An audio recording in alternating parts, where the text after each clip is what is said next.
mo intindihin kung ano ang tingin nila sa'yo. Ang mahalaga yung puso mo, malinis sa paningin ng Diyos kasi ang Diyos ang tumitingin sa puso.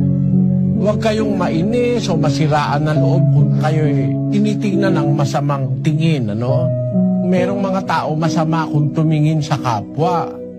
Meron silang mga agad na nakikitang kapintasan. Pero pagka Kristiyano ang titingin sa'yo at kausap mo Kristiyano, lalo na yung isang Kristiyanong umuunawa ng aral ng Diyos, hindi ka pwedeng hamakin ng isang kapatid sa Diyos. Parang panghahama kasi sa kapwa yung sabihin mong pangit yung kapwa mong tao eh. Kasi pangit man ang itsura ng tao, may maganda sa tao eh. Kasi ang tao nila lang sa wangis ng Diyos.